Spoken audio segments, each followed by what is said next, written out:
Қызылорда облысы Шиелі ауданында мынау қазіргі таңда мынау Асқарбек Ертаев деген кісінің назарына әлеуметтік қорғау министрі мынау қоғамдық жұмыстың айлығын мынау 150 мыңға көтеруге болмай ма? Мынау парламент депутаттарының өздері кеше телевизордан шықты, 900 мың теңге айлық аз деп. Қазақстан Республикасының. Енді мынау 150 мың болады деп үміттен қуанып қалып ек. Бұл енді бола ма, болмай ма белгісіз. Мына жергілікті райсовездерге барсақ, мына Қызылорда облысы Шиелі ауданының қағазы келген жоқ деп жаңағы қайталап отыр. Мынау құнсыздық күннен күнге асып баратыр басымыздан. Мынау күн көру деген өте қиын болып кетті. Осы мәселені мынау ескеріп, мынау қоғамдықтың айлығын көтеруге болмай ма? Мынау жаңа Асқарбек Ертаев деген кісінің назарына ұсынамын осы видеомды. Мынау мұқтаж кісілер бар, мына сот шешім шығарған, денсаулығына байланысты тұрақты жұмыс істей алмайтын кісілер бар, мысалы. Қоғамдық жұмыспенен мына пенсияға шығып жатыр ғой.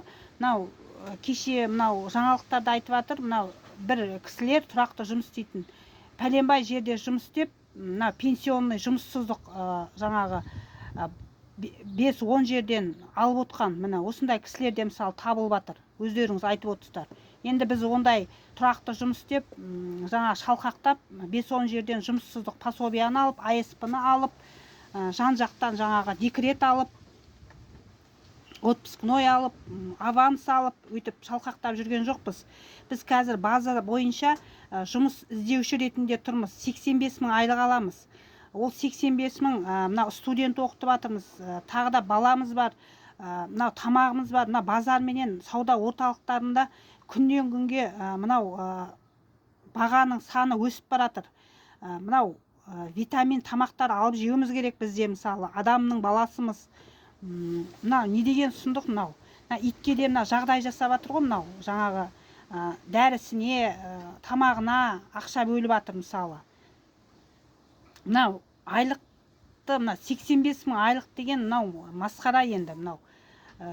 Ол 85 мың айлықпенен бойдақтың өзі өмір сүрамайтын айлық бұл. Осы мәселені ескеріп, мынау айлығымызды тездетіп көтеруге болмай ма? Мынау Ертаевтың назарына, мынау Қазақстан Республикасының еңбек қорғау министрінің назарына ұсынам осы видеомды. Сосын мына мұғалімдердің айлығы, медиктердің айлығы, полициялардың айлығы көбейтіп жатыр, аспандатып. Мына әлеуметтік теңсіздікке әкеп соқпай ма осы мәселе? Мынау мысалы бір мұғалім 450 мың, 500 мың стажына қарай 600 мыңға дейін алып жатыр.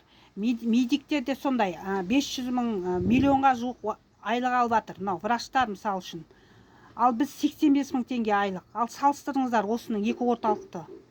Бұл енді мынау типі мынау әлеуметтік теңсіздік, капитализм өмір сияқты мынау өмір орнап отыр ғой басымызға.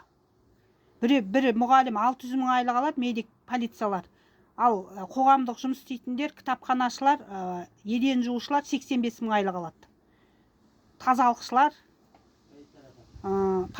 полициялар, олар тағы да үстіне алып жатыр, олар да қосымша айлық алады. Білмейміз ғой енді, ол бүкіл жағдайларын істейді, формасына дейін береді олардың да, мысалы. Квартиріне дейін береді.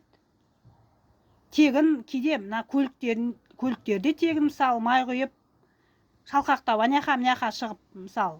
Мына біз қамалып отырмыз, денсаулық бойынша. Бірден айтса жаңағы, бір инвалидтің үстінен жаңағы қатынас хат беріп, жұмыстан шығарып жібереді. Заңды көтеріп, делоны көтеріп, әкімі бар, басқасы бар. Мынау бізде адам баласымыз, мына жақсы өмір сүріп, витамин тамақ жеп, жақсы киінгіміз келеді. Мына 85 мың айлық деген сергелденге түсіріп отыр қазір. Базарға кіре алмай қалдық, сауда орталықтарына кіре алмай қалдық. Не істерімізді білмей отырмыз. Осы мәселені шешіп беруді сұраймын. Мына Светлана Жақыпова деген еңбек қорғау министрі болған сіздің алдыңызда. Ол кезде де көтерілген жоқ айлығымыз. Осы мәселені жаныңыз ашып, мынау адамгершілік танытып айлығымызды көтеруді сұраймын, қоғамдық жұмыстың айлығын. Мынау тендерщиктер бар, кәсіпкерлер бар, сосын мынау басшылар, директорлер бар. Олар жаңағы 2 есе құқын таптап жатыр. Мысалы, қоғамдық жұмыспен жүрген кісілердің өзі 1 жылға келісімшарт кетеді, оның қаражатының өзі біресе аударылады, біресе аударылмайды. Қазір 9 айға жіберіп отыр, мысалы, қазір сентябрьге дейін. Осы мәселені де реттеп беруді сұраймын. Мынау Қызылорда облысының жаңағы облыс совет басшысы Жаңабаев, Ғабит, Алмашева, Ш деген кісілер. Адамгершілік танытып, жаңағы қоғамдық жұмыс істейтін кісілерге жағдай жасауды сұраймын. Қатынас хат беріп, ұсыныс хат беріп, айлығын көтеруге.